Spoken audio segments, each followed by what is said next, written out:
The 2025 Financial Stability Oversight Council's annual report is a financial stability and systemic risk coordination document. It does not change monetary policy, alter the dollar's structure, or address gold reserves. Instead, it evaluates vulnerabilities in the US financial system and recommends regulatory coordination to strengthen resilience.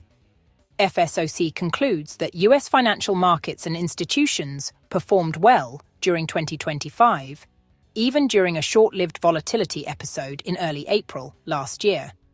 A volatility event driven by policy uncertainty and risk repricing, not an underlying economic breakdown. While core markets, including short-term funding markets, the US Treasury market, and payment, clearing, and settlement systems all remained functional. While the world is buying gold, the United States is reinforcing something far more powerful. Not metal, structure. FSOC 2025 may be the most important financial document you didn't hear about, and inside FE8, it changes everything. FSOC does not set interest rates. It does not return us to a gold standard. It does not rewrite monetary policy. Its job is systemic protection. It strengthens the plumbing of the financial system. Because if the plumbing fails, the economy fails. Inside FE8, Pillar 0 is domestic structural stability. The Treasury market is the spine of the global dollar system. If liquidity freezes, global finance freezes.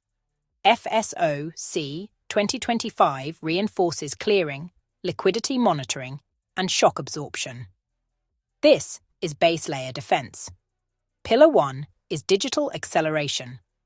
Finance now moves at algorithmic speed.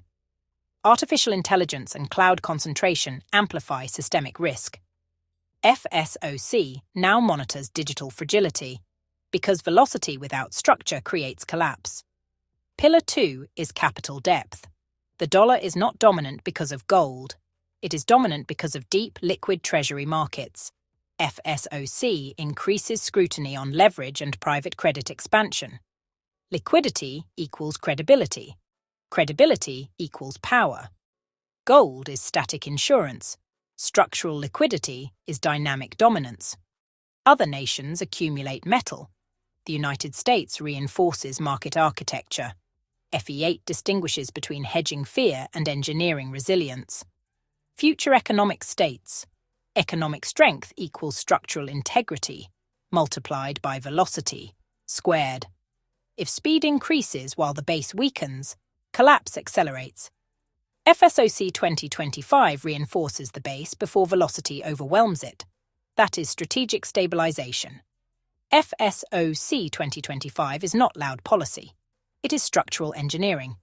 Inside FE8, Pillar 0, 1 and 2 just strengthened. Stability protects velocity. Velocity protects dominance. That is how modern economic power is secured. If China continued to add gold at 1,027 tons per year, and if US holdings remained flat, the time required for China to surpass the US in official gold reserves would be 216 years. This estimate is strictly a forward projection under constant rate assumptions. It does not assume any change in US reserves or any unreported Chinese accumulation outside official disclosures.